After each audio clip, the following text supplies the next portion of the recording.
ఇలా వేడివేడిగా రైస్ పెట్టుకొని వెల్లుల్లి గుడ్డు కారం వేసుకొని కొద్దిగా నెయ్యి వేసుకొని తిన్నామంటే అమృతంలా ఉంటుంది. అంత టేస్ట్గా ఉంటుంది. కర్రీస్ అనేవి వేడివేడిగా తింటేనే బాగుంటాయి.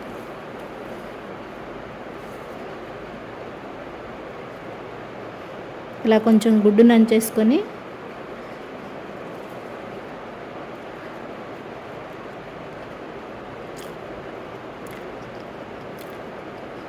టేస్ట్ అయితే సూపర్ ఉందండి.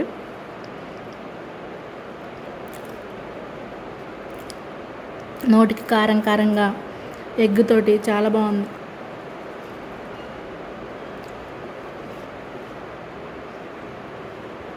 హాయ్ అండి అందరికీ. ఈ కూర తెలియని వాళ్ళంటే ఎవరు ఉంటారు కదా. కోడిగుడ్లో బెస్ట్గా ఉండేటువంటి వెల్లుల్లి కారాన్ని చేసి చూపించబోతున్నాను. ఇది అయితే ఇంట్లో అందరికీ నచ్చుతుంది ఇలా చేసుకుంటే.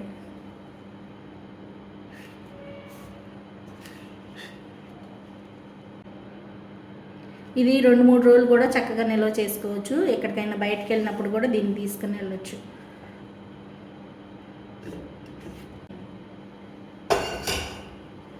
బయట నుంచి స్పెషల్గా ఏం తెచ్చే పని లేకుండా చక్కగా ఇంట్లో ఉండే వాటితోనే ఈ వెల్లుల్లి కోడిగుడ్డు కారాన్ని చేసేసుకోవచ్చు. మరి ఇంకెందుకు ఆలస్యం, లేట్ చేయకుండా రెసిపీలోకి వెళ్ళిపోదాం.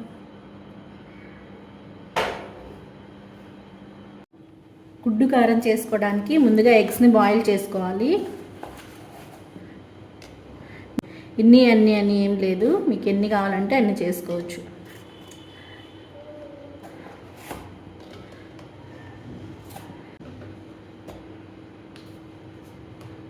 దీంట్లో ఒక 1/2 స్పూన్ వరకు సాల్ట్ వేసుకొని స్టవ్ మీద పెట్టుకోవాలి. ఎగ్స్ అన్నీ బాయిల్డ్ అయ్యేలోపు ఉల్లిపాయలన్నీ సన్నగా కట్ చేసుకుందాం. నేనైతే ఒక 5 ఉల్లిపాయలు తీసుకున్నాను, మీడియం సైజ్వి. పచ్చిమిర్చిని కూడా దీంతో పాటే కట్ చేసుకోవాలి సన్నగా. అన్నీ ఈ విధంగా కట్ చేసుకొని పక్కన ఉంచేసుకోవాలి. ఈలోపు ఎగ్స్ కూడా బాయిల్ అయిపోయినాయి, పక్కన పెట్టేసుకొని గోరువెచ్చగా అయ్యే వరకు ఉంచుకోవాలి. ఈలోపు వెల్లుల్లి కారం రెడీ చేసుకున్నాం. 1 స్పూన్ వరకు సాల్ట్ వేసుకోవాలి. 3 స్పూన్ల వరకు కారం వేసుకోవాలి.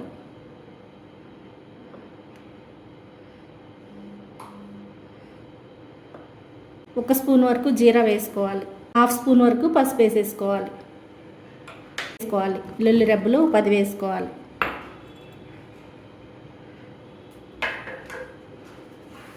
ఇవన్నీ కూడా మెత్తగా గ్రైండ్ చేసుకోవాలి.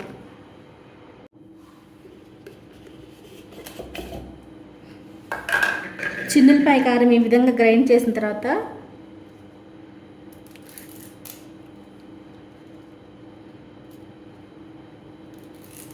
మూడు రెమ్మల వరకు కరివేపాకు వేసుకోవాలి.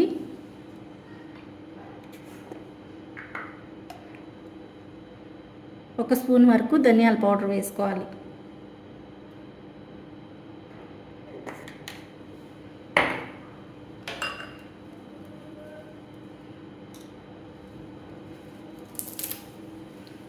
కొద్దిగా కొత్తిమీర కూడా వేసుకొని గ్రైండ్ చేసుకోవాలి.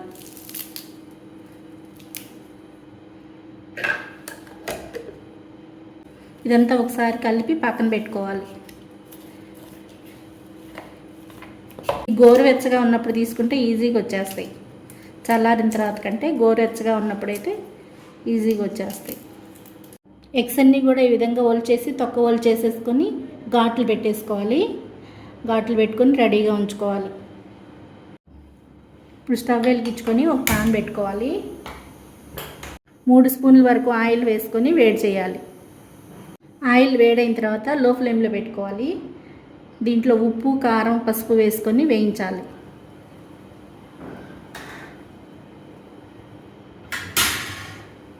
ఒక నిమిషం పాటు వేయించేసుకోవాలి.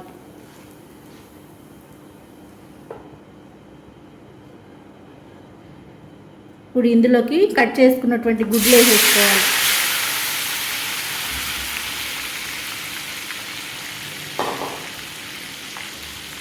ఈ మంచిగా బ్రౌన్ కలర్ వచ్చే వరకు వేయించేసుకోవాలి.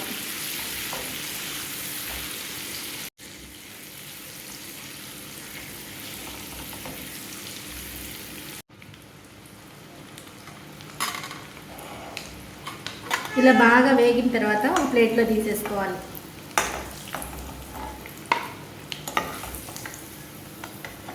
ఇలా వేయించుకున్నాం అనుకోండి, ఉప్పు కారం అంతా బాగా దీంట్లోకి వెళ్ళిపోయి గుడ్డు అనేది రుచిగా ఉంటుంది.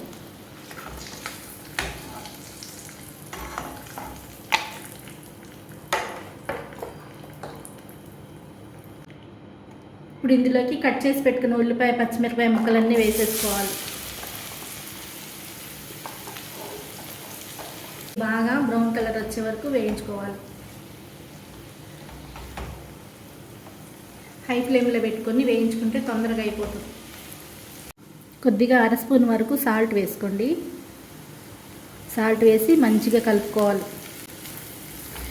మధ్యలో కలుపుకుంటూ వేయించుకుంటే మాడకుండా ఉంటాయి ఉల్లిపాయలు మాడినాయి అనుకోండి, టేస్ట్ అంతా మారిపోద్ది, అస్సలు బాగోదు కూర. ఇందులోనే ఒక రెమ్మ కరివేపాకు కూడా వేసుకొని వేయించేసుకోండి. ఇంట్లో ఏం కూరగాయలు లేనప్పుడు ఈ విధంగా చేసుకున్నారు అనుకోండి, చాలా టేస్ట్గా ఉంటుంది. నోటికి ఏం తినాలనిపించినప్పుడు, జ్వరం వచ్చినప్పుడు కూడా ఈ రెసిపీ చేసుకున్నారు అనుకోండి, చాలా బాగుంటుంది. ఉల్లిపాయలు మొత్తం ఈ విధంగా ఫ్రై అయిపోయిన తర్వాత రెడీ చేసి పెట్టుకున్న కారం మొత్తాన్ని వేసేసుకోవాలి.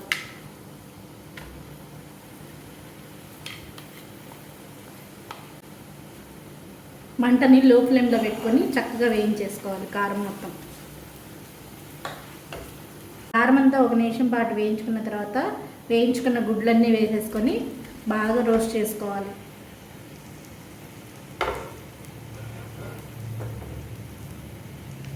కారం అంతా బాగా ఎగ్స్ అనేది పట్టాలి. లో ఫ్లేమ్లో పెట్టుకొని చేసుకుంటే చాలా బాగుంటుంది.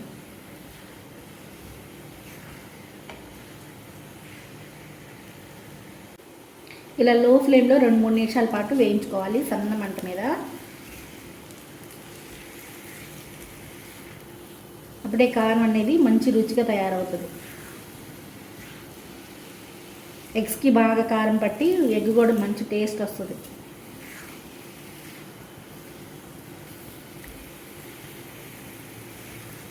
సింపుల్ ప్రాసెస్ అయినా కూడా నిదానంగా చేసుకుంటేనే ఆ టేస్ట్ అనేది వస్తుంది.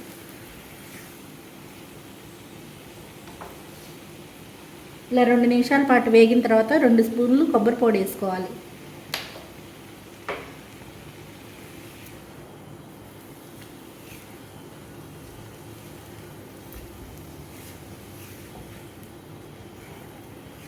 ఈ కొబ్బరి పొడి వేసి బాగా కలిపేసుకొని 1 నిమిషం పాటు ఉంచుకోవాలి. కొత్తిమీర ఆల్రెడీ వేసేసాం కాబట్టి ఇప్పుడు ఏమి వేయక్కర్లేదు. ఇలా చేసి పెట్టుకున్నారనుకోండి, 2-3 రోజుల వరకు పాడవకుండా ఉంటుంది.